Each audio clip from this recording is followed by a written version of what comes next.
I decided very early on that I wanted to be an actor. And if you ask me why, I don't know. I think it may, I'm not sure about this is just my private theory, have had something to do with the fact that the first boarding school I went to, I was the only boarder, which sounds very strange. It was a school for boys and girls from the ages of about 6 or 7 to about, the eldest perhaps would be 12 or 14, coeducational, and it was in Ottawa, and my father at the time was a member of Parliament, and he spent a lot of time there, and I was taken along and put in this boarding school, which is now a very famous girls' school. And from 8 in the morning till 3 in the afternoon, the place was a bustle with kids, very lively. And after 3, absolutely dead. And the headmaster and his wife lived in the house that I lived in, but they had no children. So I was pretty much on my own. And they had a big sort of assembly hall,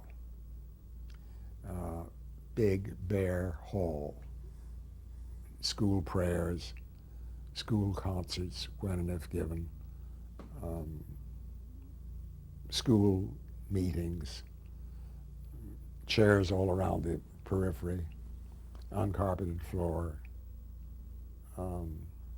big, bare, naked room for assembly. And I used to go in there and pull the chairs out from the wall and build forts and castles, and I played the Indians and the Canadian Mounties and the horses by myself. I led what someone later called a very rich fantasy life. And it was not unhappy. And then as I got a bit older, I was persuaded more by because my mother and father were wonderful about when I went into the theater. They were very supportive. But I remember my father saying, "Hume, it seems to me like a very difficult life."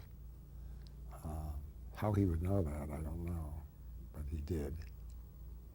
But there came a point when I decided to hell with it. I wasn't going to go into theater. I was going to become a lawyer. A lawyer? Yeah, there I knew I had job opportunities. My father was a lawyer who then became a banker and then became and But you finished high school. I finished Ridley, right? Ridley. Yes. Uh-huh. And then where'd you go? Then I went to McGill. McGill. The University of McGill in Montreal. Giddy times, marvelous. And that was pre-law? Yes, exactly. I'd have never, if I'd stayed at McGill, I'd never have got my degree ever, because I spent all my time with amateur theatrical productions, or with the University Players Club, or the University Glee Club, or. So you chose to pursue law out of sensibility, judiciousness, not being crazy. Didn't last. And I, in my part of my freshman year, I was boxing, and I caught a kidney punch, and I got an infection in my kidneys, and I was sick. And the doctor who looked after me was a real boyo, real man about town, bachelor, and he used to teasing me. He knew about my theatrical ambitions. He used to call me Mansfield. Now, you probably never even heard of Mansfield. Mansfield was a famous American actor at the turn of the century. And I remember him saying, "Come on, Mansfield, you're not going to be able to go back to school. I've got to make a trip to Washington. I got a friend in Washington." read girl. And she's in a company there at the National Theater in Washington. And she'll introduce you to the director of the company, and he'll hire you, and you'll get a professional job. Ho, ho, ho, ha, ha, ha. That's how it happened. I went with him to Washington, D.C. My family were in the Bahamas, my mother and father.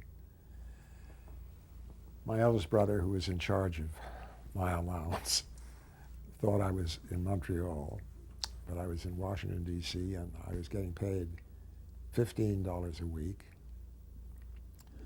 And of course, I ran out of money. I had to send home.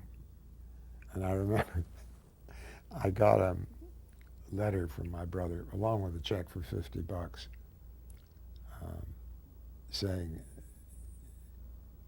if you've decided to make the theater your career instead of the law, you've probably been wise to seize this opportunity.